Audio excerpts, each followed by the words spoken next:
Hello everyone, thanks for tuning in to this episode of Discovering the Highlight. I'm Tim and I'm here with Erin at Indi Chocolate. Hi, my name is Erin Andrews. I'm the founder and CEO of Indi Chocolate. Do you want to start off and tell us a little bit about your business and how you got involved with making chocolate? Is this your first business? No, this is not my first business. Actually, my first business was a bean bar chocolate company in Belize.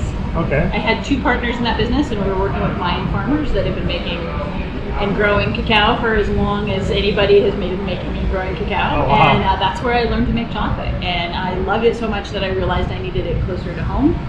And so I had plans to start Indi Chocolate. Surprisingly, actually I didn't start Indi Chocolate with chocolate. I actually started it with body care.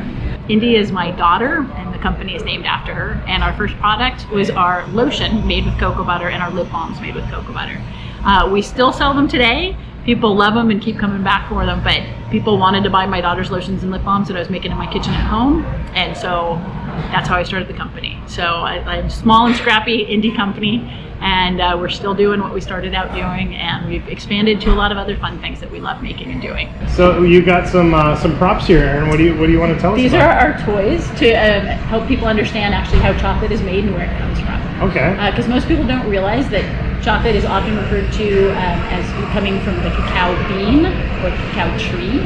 It's actually a seed, but everybody talks about it as a bean, so we call it a bean as well. But it grows on from the tree Theobroma cacao, and it's a really bizarre tree that I love, but it grows pods, and these pods come in really beautiful bright colors and different shapes and sizes, generally about the size of a Nerf football.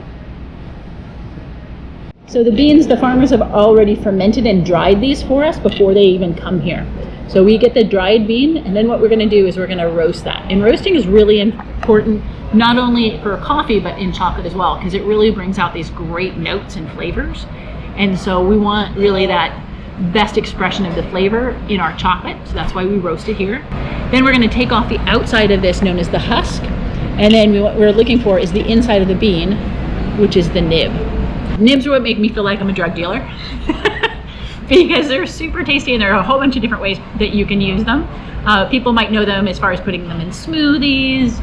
People might put them as far as the crust on fish when they're making fish dishes.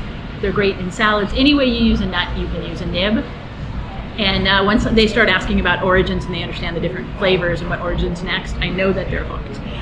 But I love being able to teach people about cacao, chocolate, and all of the journey that it goes through to get here. And so we love to play and discover new ways to love chocolate, and we love to bring people along on our journey with us.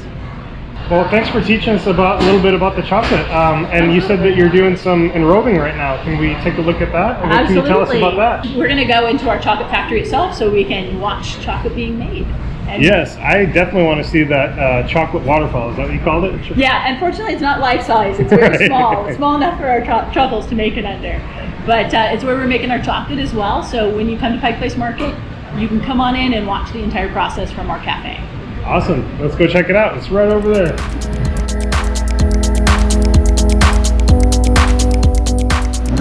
We go through a lot of cocoa butter. Because not only do we use cocoa butter for our chocolate, but we also use it for our body care. And so we make a lot of lotion and a lot of lip balms, and that has a lot of cocoa butter. So we go through a lot of cocoa butter. It's great. It's fantastic. It smells wonderful. I wish you had smell-o-vision for what we do. But it's great. It's what gives chocolate that great melt. We never use soy lecithin. That gives it that kind of waxy, wait for it before it finally melts in your tongue. We love that instant gratification that cocoa butter gives us. So this is the tempering process. So when you see chocolate like this, which is not tempered, it's not the way you want to have your chocolate bar. It tastes fine, but the texture is a little different. What we love about chocolate is that shine, that snap, and that melt in your mouth. And that's what tempering does. It raises and lowers and raises up the temperature of the chocolate so that the cocoa butter crystallizes in the way we want it to, which gives us that melt in our mouth experience. And today we are enrobing our truffles. So we've already sourced our beans, roasted our beans, taken off the husk, made them into nibs, and making them into chocolate before making them into truffles. And now these truffles are going in the enrober line, which is going to coat them in chocolate. So come on over and have a look.